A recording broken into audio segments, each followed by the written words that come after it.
views and opinions expressed in this program are those of the participants and do not necessarily reflect the views of BronxNet or the program underwriters.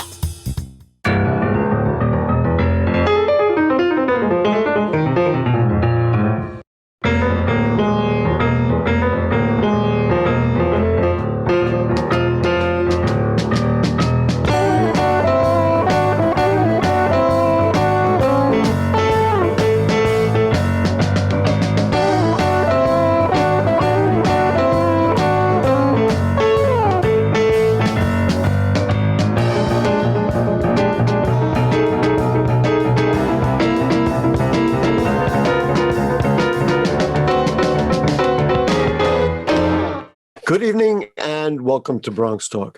In the last election, 3 new Bronx Assembly members were elected and took office.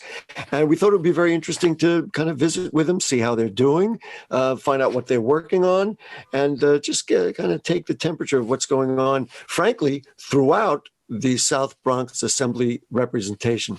So let's get right to it and welcome Assemblywoman Amanda Septimo from the 84th AD. Nice to have you with us, Assemblywoman. And from the 79th AD, it is Chantel Jackson. Nice to have you with us, Ms. Jackson. You could say hello so people could. Oh, hi, guys. There you go. There you go. And Amanda, you also didn't get a chance to say hello. Hello, everyone. There you go. Okay. And sitting in waiting in the waiting room is Assembly Member Kenny Burgos. Nice to have you with us, sir, from the 85th Assembly District. Hey, everyone. Thank you, Gary. So I'm just going to get started, and we'll start with the basic question. We'll start with you, Assembly Member Jackson. How you doing? How's it been? What's it like being a Bronx woman who gets elected to the New York State Assembly? Well, I'm having a lot of fun. I don't know about anyone else. I know it's some long days, but I'm enjoying the entire process. What is enjoyable? I mean, people would like to not think that you're enjoying because you're out at the amusement park, but you're enjoying presumably getting something done. Yes, I'm so used to juggling a lot. And so with this job, I was thrown right into budget and legislation and meeting new colleagues. So I'm enjoying all of it. One more question for you, and then we're going to ask essentially the same thing to your colleagues. Is it difficult being a freshman member? In other words, listen, I'm sure there's a lot of things you say, boy, if I could change, I would change. But you're really, I don't want to be nasty, but low end of the totem pole, so to speak, of people who've been doing this for generations. So it's a yes and a no. Like, I feel like I don't know anything else. Like, I don't know what it's like to be a senior member. So it's not like there's a hazing happening right now. Everyone's pretty helpful for the most part. I spent a lot of time in Albany, surprisingly. And so everyone's been helpful. So I am enjoying this process. Okay. We're going to get back to you and ask you about some very specific issues that are important to the people of the Bronx and in your district. Kenny Burgos, a new Assembly member. What's it like for you? Your predecessor was pretty well established in the Bronx. Tell me a little bit about how it's been for you. Yeah, I mean, like Chantel said, it has certainly been fun, but it's been a lot. You know, we were kind of thrown into the deep end. There are no training wheels for this job. So I'm sure Amanda and Chantel can agree. You know, we started, January 1st, and it was full throttle. You know, we're talking budget. We're talking, obviously, issues with COVID. We're talking everything in the state policy level that we're addressing. So it's been a great learning experience. We're doing our absolute best just to make sure we're representing our district and the needs that we have uniquely to our neighborhood, but still learning, and I'm always a student. I think one of the real challenges, and you kind of touched on it, is the fact that you came aboard during the pandemic, in the middle of, the most striking change in Washington, even though, of course, it's not the New York State legislative branch, but still, that probably has added a lot of imperatives. So it's like, well, I won't get this done today, but then, it could cost lives, literally. Yeah, no, there's always a sense of urgency. And like you said, obviously the national politics and then the federal level of government has been a big topic, but we're here now, right? The tides have changed. And now it's our responsibility to kind of make sure that transition is going in the right direction. Maybe out of the three of you, Amanda Septimo has had kind of the most prior legislative experience, having worked in offices. So I guess I'll change the question slightly. Assembly Member Septimo, is this what you expected? Is it different? I know you've been very busy, but maybe you can share some of that. I'll tell you, Gary, it has been, I think to Kenny's point, it has been crazy and the pace is punishing. The schedule is insane. There's always too many places to be, never enough time to do it all. But I think that really speaks to the incredible need in our district. The fact that there is so much work to do all the time, not only because of COVID and the state of our nation and the state of our state at this moment, but the reality that our communities were living in before COVID. So not only are we recovering from this sort of pandemic crisis, but we're also recovering from this sort of crisis of neglect. And so it's just work on top of work on top of work. But to both Kenny and Chantel's point, it's very exciting. We all worked really hard to be here, and it's exciting to kind of be in the driver's seat. So it is a little different than working in offices. And it's different to see your own name on the door, but it's equally exciting. I mentioned this to your colleagues before you had signed on. If you didn't care, it probably wouldn't matter. And I guess you really feel that as I just said to Assembly Member Burgos, you know, if you didn't care, but people literally would die. Yes. Right. So the other thing I want to mention and use that as a jumping off point to talk about issues, and we'll start with you, Assembly Member Septimo. If you take a step back like I would and look at representation in the South Bronx, it's totally changed. I'm looking at three young people of color who are progressive thinking, who have seen enough to say we really want to make change. It must be pretty interesting because you can't do it yet, but you must have a feeling that there's a real collegiality here that's going to form into something, right? Yes, no. Am I reading absolutely. that right? Absolutely. And, I'll tell you, we have started doing it yet already. You said we couldn't do it yet. We have certainly already started.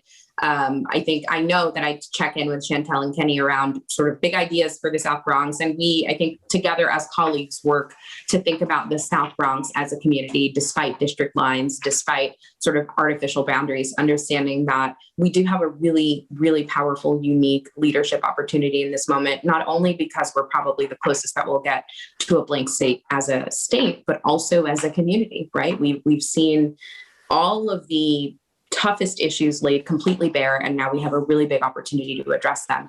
I really want to get to issues, but since I have you three here, and I'm going to ask you each about this, Congressmember Ocasio-Cortez was really the one who broke the glass ceiling. Do I have that right? That she was the one who defeated a high-profile incumbent and gave attention to kind of a new way of looking at things. Do I have that right, or is it too politicized to get in on that?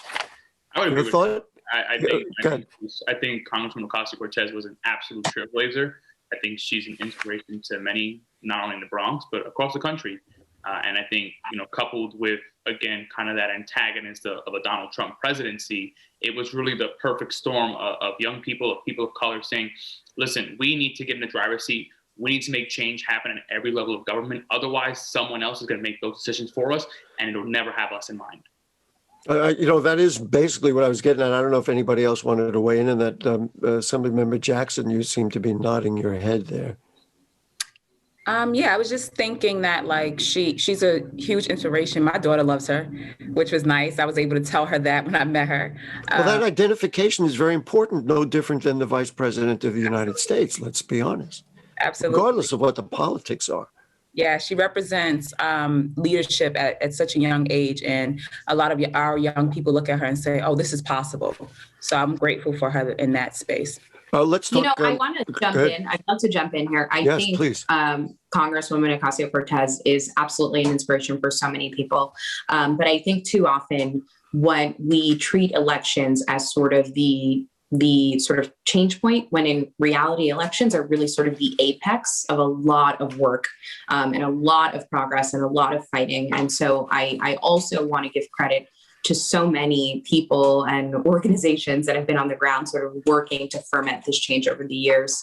And so sort of Ocasio-Cortez's winning and breaking through was certainly an inspiration, but I think that there are some folks who fought some really good fights, and despite their not winning, really laid the groundwork for these wins to be possible today. What a great, I hope newspaper people are hearing what they're hearing, because this really defines what I think a lot of what's going about, and I'm so glad each of you weighed in on it. Assembly Member Septimo, let's talk about eviction protections. This is a very thorny issue, and after we go through the beginning, I'm going to ask a follow-up that I think is going to add some perspective to it.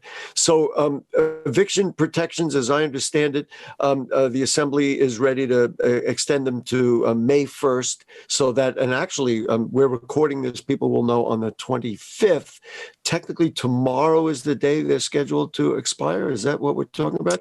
Where are we at? So why don't you start, Assembly Member Septimo, and then we'll... Sure. Thank you for asking that question, because I know that it is a bit confusing. So right now we're living in a blanket sort of eviction moratorium where no cases are able to move forward. Beginning on February 26th, tenants are required to fill out a hardship form that says, I'm just not able to catch up with my rent right now because of everything that's happening with COVID. It's a really simple form that gets filed with the court. There's a bunch of fillable versions online, and I know that we've shared some with my office online for folks who need it. Once you fill out this form, that is when you will be protected until May 1st. And so we do need people to fill out that form to be able to take advantage of being protected from eviction until May 1st. But also, landlords are required, if a landlord decides to move forward with an eviction case against one of their tenants, the landlord is required to offer this form to their tenant first. So to everyone watching, make sure, if you haven't filled out the form, if your landlord is beginning an eviction case against you, make sure that they give you access to the hardship form. And if they have not, be sure to mention that in court. We will have the information on the screen for people who need to find out how to get the form. How bad is this problem, and how many people, either in numbers or a sense, Assembly Member Septimo, in your district are going to be affected by this and need to go through the process? Yeah, so it's thousands and thousands. And I'll tell you, Gary, wow. I think this has That's really unbelievable. been a point of contention throughout the sort of housing advocacy community, the fact that the form has perhaps created a layer of difficulty for people to access this help. We've up to, I think last week we had only seen around 5,000 forms filled out through the entire city. And so 5,000, there's more than 5,000 people at risk of eviction throughout the 5 boroughs, and certainly in our district. And so we've done what we can. We sent out some robocalls. We sent out some information to say, this help is available. If you need it, if you're behind on your rent, get to us and we'll be sure to help you. So the need is high. Assembly Member Burgos, how bad is it in the neighborhood? In other words, are you hearing from a lot of people like, what am I going to do? I can't pay. It's absolutely the number one issue that I receive in phone calls and emails. I think the entire Bronx is really the face of this crisis, with other parts of maybe Brooklyn, but the Bronx is just uniquely targeted, unfortunately, from, unfortunate scrupulous landlords and people who just are looking to really change the landscape of how our borough looks. But it's an issue I get on the daily. I have housing lawyers in my office helping constituents work through this, but there's a lot of misinformation. There's a lot of confusion. People are just unfortunately uninformed.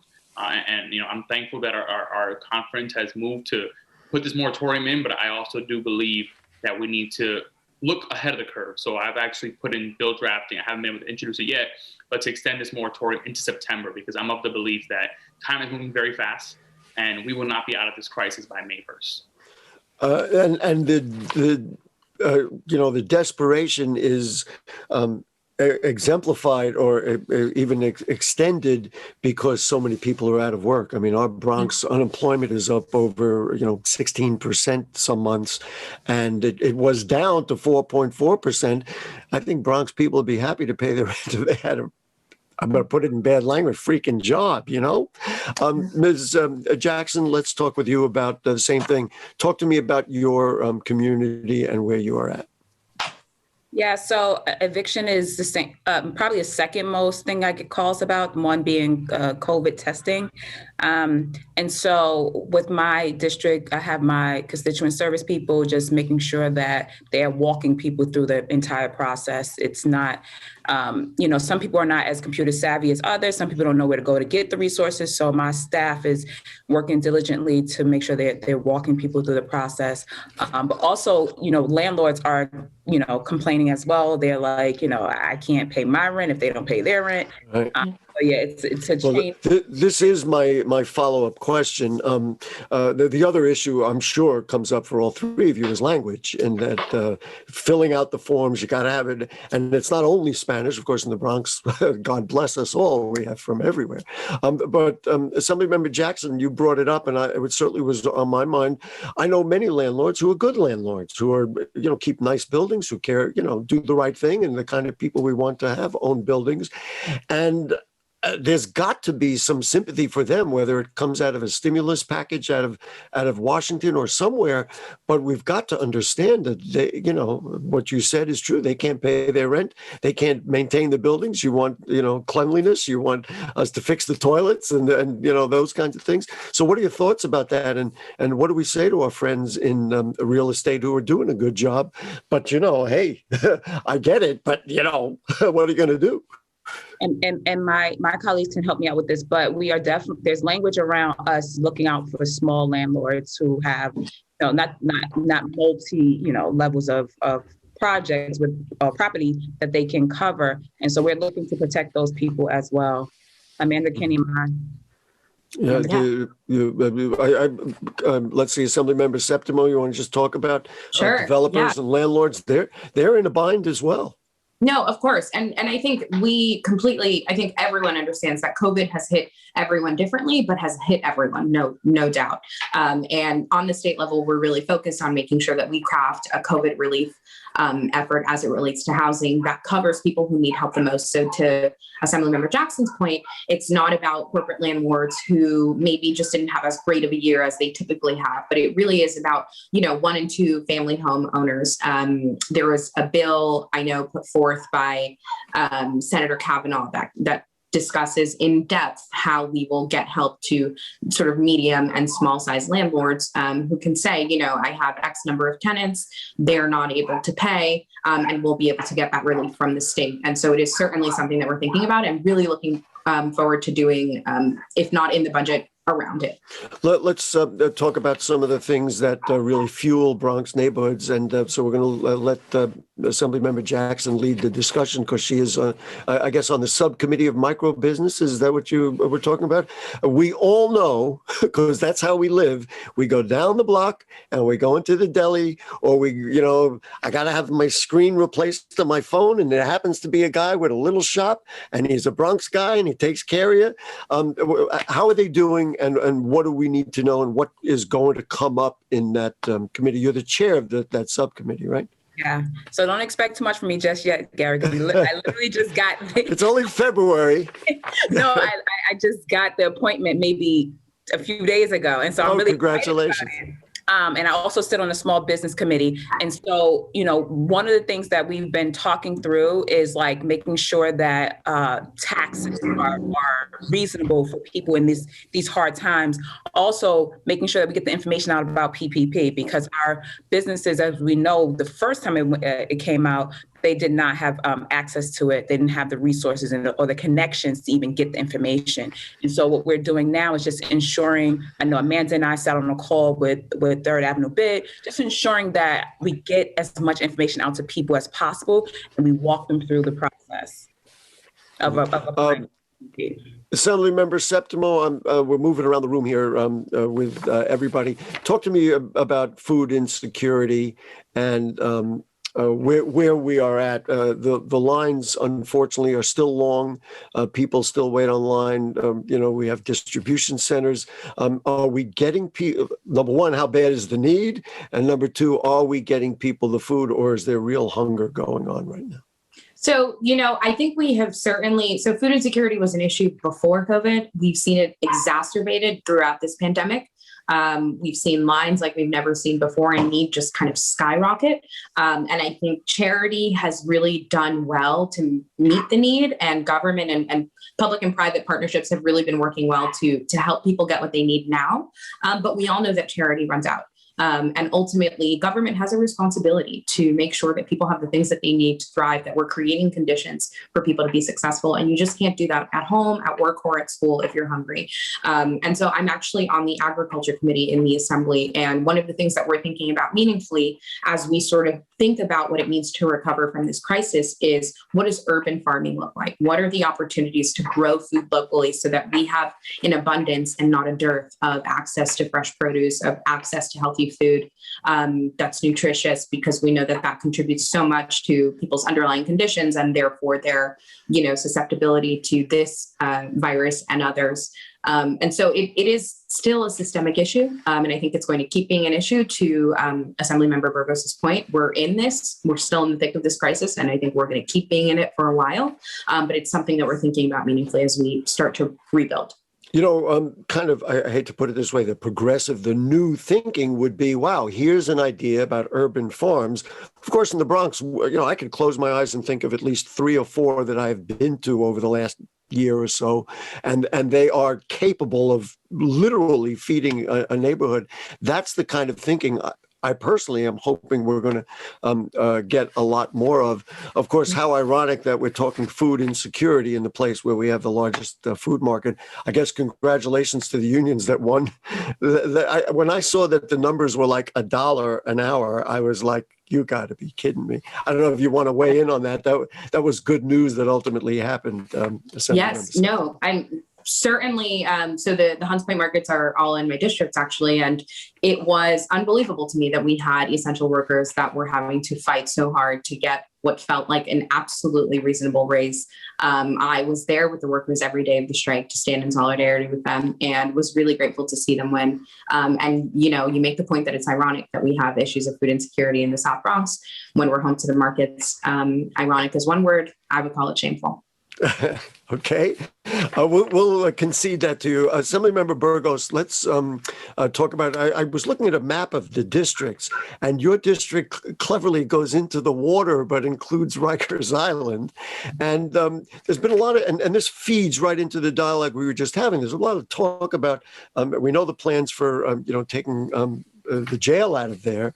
But there's a lot of talk about what is going to be on Rikers Island. We've heard about energy. Maybe there is a way to use it to help address some of this food insecurity. Do you have any early thoughts ultimately on what should be at Rikers Island? I won't say I have a concrete plan on what its use should be, but I know what it shouldn't be. I know it shouldn't be used, for private development, for luxury housing, or whatever moneyed interests are looking at a large piece of land, because it really is a very large piece of land that will ultimately sit vacant, and you don't get that in New York City. So my focus is to make sure that land is used properly. I mean, when you talk, green energy, when you talk about at least being a resource to the people of New York City, and we need to have conversations with multiple stakeholders to make sure that land is used appropriately, and not just by a small kind of moneyed interest group that is looking at it. Taking a step back to something that I mentioned earlier, this is what I'm hoping that this kind of new wave of energy in Bronx legislative office can bring, because I think it's reasonably certain that all 3 of you are of the same mind, as well as others, who are newly in office or, about to be in office. Let's just talk. You're on the Correctional Committee. There's been a lot of talk about, number one, the number of prisoners that we have in New York City, of course, dominates the New York State prison system. And of course, who is in prison, why they're in prison. I think I saw that Illinois and one other state eliminated cash bail. What are the issues that you have on your plate as you proceed with the Correctional Committee? I mean, there's so many issues to tackle when you talk about prison reform and just the criminal justice. Yeah. Come on, give it to me in 60 seconds. But we have an over-incarceration issue just here in the country and here in New York State. I mean, I don't have the percentage, but a large majority of prisons throughout the state are residents of New York City, and you dive deeper into that, it's Black and brown people. So the issue is our policy. The issue is not the people. So I think we need to work to reduce prison populations substantially. We need to make prisons not torture facilities. We need to halt solitary confinement, and we need to absolutely give prisoners the dignity and the access to healthcare right now during a COVID-19 pandemic that they frankly do not have. They are not second-class citizens. They're not forgotten souls. They're people who live in our city, who are part of it, and will come back to it and deserve the exact same rights that everyone else who lives here and pays taxes has. Mm-hmm. And so do you, like what's next there? I mean, because what you're suggesting means really a look at who gets arrested, and that takes it out of the correctional system and puts it into crime and policing. Your thoughts on that?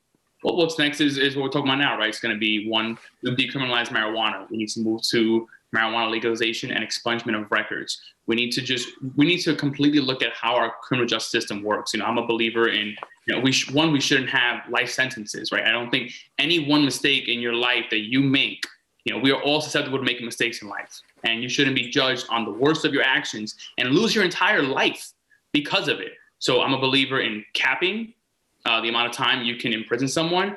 And we just have to really take a look at all the policies that just imprison in all our communities. I mean, from drugs, from to being evicted. I mean, you can be in prison for some of the most ridiculous things in New York State. Assembly member, let's just switch gears. We'll start with you, and everybody will get a chance to weigh in on it. Let's just talk about the nursing home scandal and the governor. They want to strip him of his emergency, capabilities. What are your thoughts? I realize you're not on the inside about it, but as a legislator who may have some input, what do you think? Well, I mean, I think what has happened with the nursing home pandemic is just an absolute tragedy and a failure in policy. I mean, lives were lost, significant lives were lost that should not have been lost. So what we're discussing now in the majority is the governor's emergency powers. And these powers were granted before Chantel, Amanda, and I were there last year. And the provision was set to end April 30th. I do believe most of the majority, including myself, is of the belief that he should no longer have these emergency powers at this moment. We're in a complete different landscape right now. And he has enormous powers as governor anyway. So this is not the moment to extend them. This is not the moment to continue them. It's obviously shown a policy failure because of them. So I would say most of the conference is looking to, and if not let them sunset, fully repeal. Assembly Member Septimo, one of the issues, not only did people lose their lives, but they were unaccounted for. And there's this not only a suggestion, but an accusation that some of those numbers were fudged. What should be done? What do you think?